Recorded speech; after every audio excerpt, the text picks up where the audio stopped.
Olá, boa tarde. Terça-feira, dia 5 de dezembro, está no ar a primeira edição do Câmara Notícia ao vivo e vamos aos destaques. Em reunião ordinária de 4 horas, vereadores aprovam projeto de lei que autoriza a supressão de árvores em APA para a construção de barragem contra a crise hídrica. Com 3 votos contrários, o orçamento de Campinas para 2018 também é aprovado. Vereador Pedro Tourinho defende em reunião criação de CPI para apurar desvios de dinheiro na área da saúde. No esporte, hoje é dia de pulo do gato, tem decisão no futsal aqui em Campinas. É no fim desta edição que a gente traz este grande jogo hoje à noite aqui em Campinas. Mas vamos começar com os resultados dos projetos da reunião ordinária número 75 que aconteceu ontem à noite. Foram 4 horas de debates. Aprovado em primeira discussão o projeto de lei de autoria do prefeito que dispõe sobre o orçamento programa do município de Campinas para o exercício de 2018. O item 2 foi retirado de pauta. É o projeto de resolução de autoria da Comissão das Pessoas com Deficiência Física ou Mobilidade Reduzida que altera a resolução de 2009 que trata do regimento interno da Câmara. Aprovado em turno único o projeto de resolução de autoria da mesa da Câmara que revoga dispositivos da resolução 717 de 1999. Também foi aprovado o projeto de lei complementar de autoria do prefeito, que altera dispositivos da Lei 12.988 de 2007, que dispõe sobre o plano de cargos, carreiras e vencimentos da FUMEC, a Fundação Municipal para a Educação Comunitária. Outro projeto que dispõe sobre a FUMEC também foi aprovado. É o projeto de lei complementar 71 de 2017, de autoria do prefeito municipal. O item 6 da pauta foi aprovado em primeira discussão.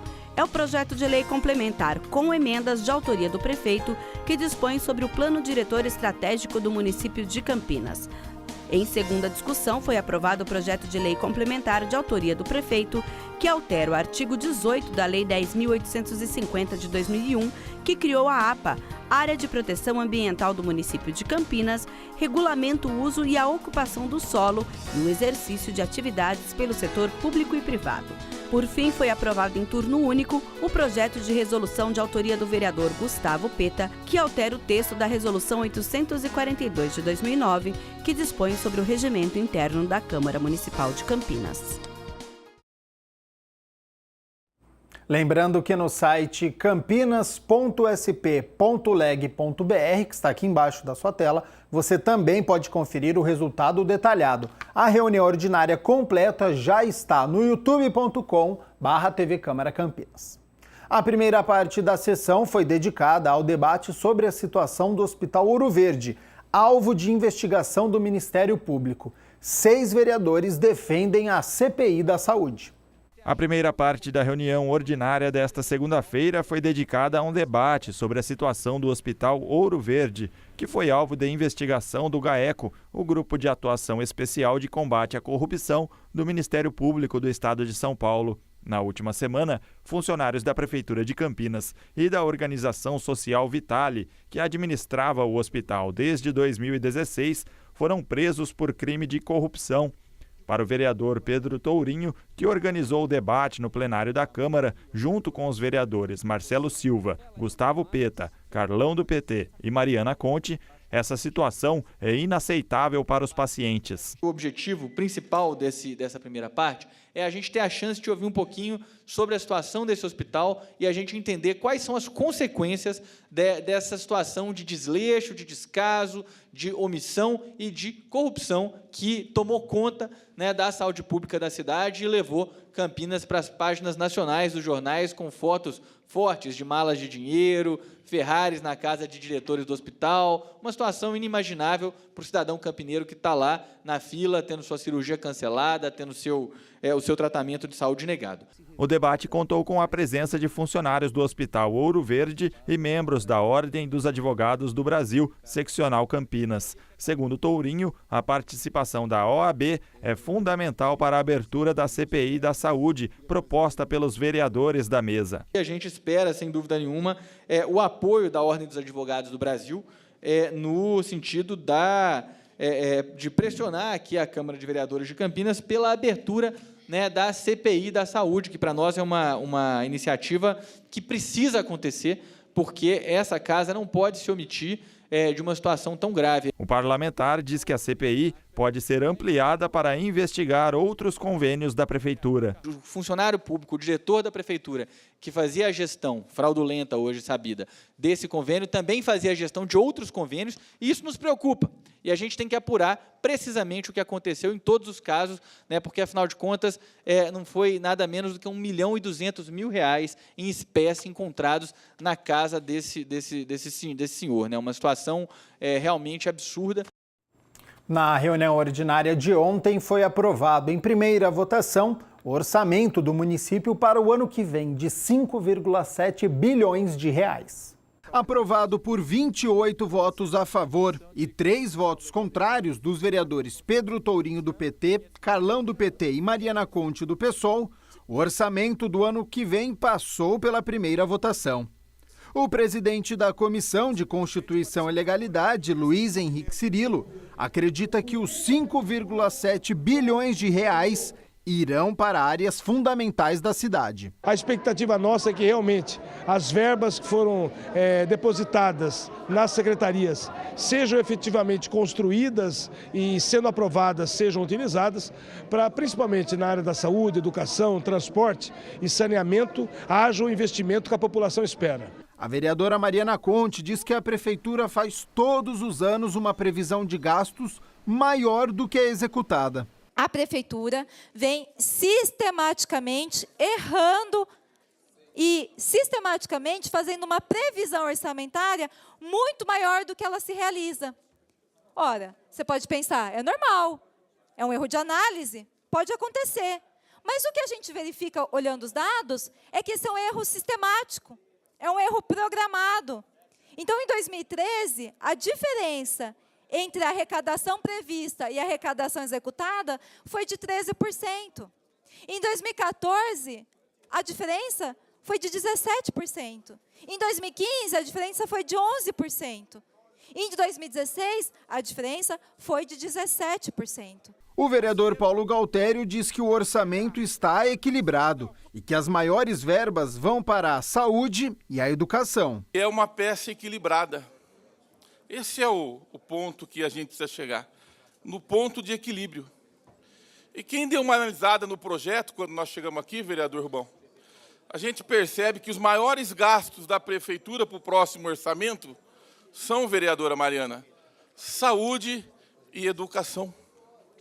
Infelizmente, vereadora Mariana, vereadora de oposição, não dá para tratar o orçamento aqui como se fosse uma questão que a gente tem que dar aumento, é isso, aquilo. Não dá. De acordo com a Mariana Conte, a prefeitura assusta a população quando faz uma previsão que não acontece na prática. E não por acaso, esse erro programado tem sido usado de uma forma bastante oportunista, segundo a conveniência da prefeitura, da gestão, para alarmar a população e criar a situação de pânico. Em primeira discussão, a Câmara aprovou o Plano Diretor Estratégico com 57 emendas e uma subemenda. A primeira votação do projeto do Plano Diretor Estratégico contou com amplo debate dos vereadores favoráveis e contrários à matéria. A proposta recebeu 75 emendas parlamentares, das quais 57 foram aprovadas, além de uma subemenda. Neste momento em que é analisada a legalidade do projeto, o presidente da Comissão de Constituição da Câmara, Luiz Henrique Cirilo, defende a proposta e as emendas apresentadas. Nós participamos aqui, a Câmara, realizamos 6 audiências públicas, todos os vereadores participaram ativamente das reuniões, dando sugestões, e hoje nós temos algumas emendas. O que que é importante é que foi ouvido a população. Foi em razão das audiências aqui, que foram realizadas aqui na Câmara, que as comissões, todas em conjunto, elaboraram uma série de emendas que serão muito provavelmente aprovadas hoje, porque elas contemplam adequar essa nova legislação a uma legislação urbanística falha, que acaba não atendendo às demandas da população. Durante a reunião, as comissões se reuniram para analisar as emendas, uma vez que algumas delas foram apresentadas um pouco antes da votação. A comissão já tem condições de exarar o parecer, abre mão do restante do tempo e indica o vereador Cirilo para fazê-lo. Vereador Luiz Henrique Cirilo tem a tribuna para exarar o parecer às emendas. Senhor presidente, a Comissão de Constituição e Legalidade, analisando as emendas, uma única subemenda que foi apresentada, tem a seguinte análise. De folhas 187, 188, 189 e 190, todas do volume 6, 1187, 1188, 1189, 1190, todas do volume 6, exara parecer favorável. O vereador Pedro Tourinho, que teve 8 emendas rejeitadas pela Conchileg, protestou contra a decisão. Esse trabalho, ele culminou com a produção, evidentemente, de contribuições concretas, com emendas, com críticas que foram feitas ao plano. Houve algumas emendas que nós fizemos que foram também rejeitadas aqui hoje pela base. O vereador Vinícius Gratti enfatizou aspectos ambientais do plano, que agora segue para uma segunda votação, momento em que será discutido o mérito do projeto. Quero ressaltar também a preocupação com o desenvolvimento tanto urbano quanto rural, com respeito adequado ao meio ambiente,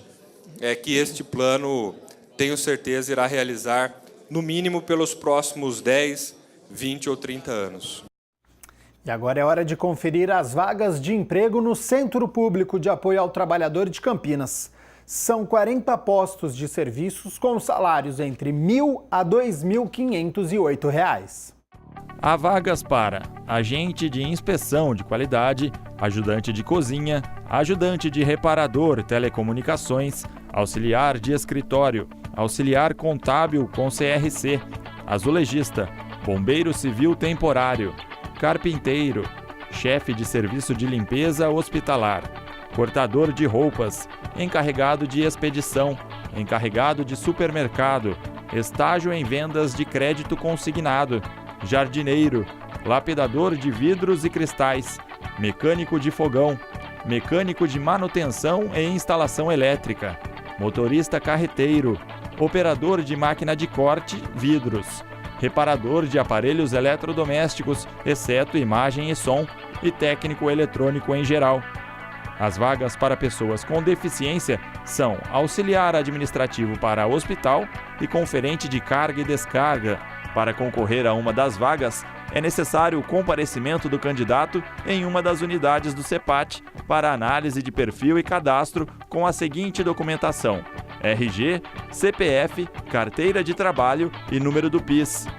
A unidade Centro fica na Avenida Campos Sales, 427, no centro, das 8 da manhã às 6 da tarde. A unidade Ouro Verde está localizada na rua Armando Frederico Renganeschi, número 197, Jardim Cristina, e o funcionamento das 8 da manhã às 4 horas da tarde.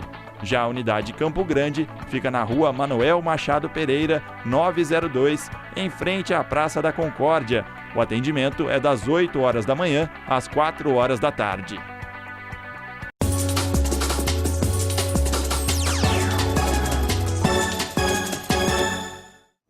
E a gente segue acompanhando o Pulo do Gato, que faz hoje o primeiro jogo da semifinal da Copa Paulista de Futsal. Olha só.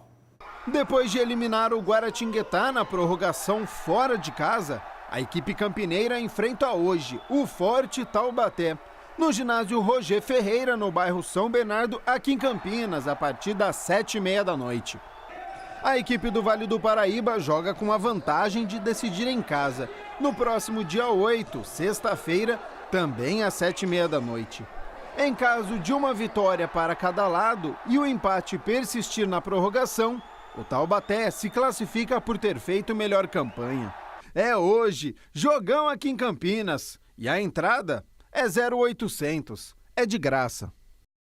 Partida que promete aí fortes emoções. O adversário de logo mais foi o líder da chave, com 4 vitórias e apenas uma derrota. Pulo do Gato e Taubaté, hoje, 7h30 da noite. Endereço do ginásio Roger Ferreira. Anota aí, hein? Avenida João Batista Morato do Canto, sem número, no bairro São Bernardo. Entrada na faixa. Chegou, entrou. Do outro lado da chave, a semifinal acontece entre Barueri e Dracena. E agora vamos falar da Ponte Preta. Aconteceu ontem o julgamento lá no Superior Tribunal de Justiça Desportiva, no Rio de Janeiro, sobre a invasão da torcida da Ponte no jogo diante do Vitória. A gente acompanha as imagens aí e relembra que acabou culminando com o rebaixamento da Macaca. A promotoria havia solicitado a perda de 30 mandos. Ontem, o Departamento Jurídico da Ponte, através do advogado João Felipe Artioli, conseguiu reduzir a pena para 5 jogos com os portões fechados. E a Ponte vai ter que pagar ainda uma multa de R$30 mil. A Ponte vai recorrer desta sentença, mas sai no lucro. 5 jogos com portões fechados, mais uma multa que para clube de futebol R$30 mil é muito pouco, então saiu bem aí na cena. Essa pena deve ser cumprida apenas no Campeonato Brasileiro da Série B, que é uma competição da CBF. No Campeonato Paulista, que começa agora em janeiro, que é da Federação Paulista, a Ponte deve jogar normalmente em casa assim que o estádio for liberado, já que ele está interditado até que o alambrado seja reconstruído. Tá certo? Antes de encerrar, um recado importante, hein? A TV Câmara Campinas tem um novo canal para interação com você aí de casa. É o WhatsApp. Anote o número aí, 99811 0260. Vou repetir para você, hein? 99811 0260. Mande a sua sugestão de pauta, o seu questionamento. Aconteceu alguma coisa relevante aí no seu bairro? Mande uma mensagem para nós. A primeira edição do Câmara Notícia fica por aqui. A segunda edição acontece às 5 horas da tarde, hoje com a jornalista Mirna Abreu. Tchau, tchau.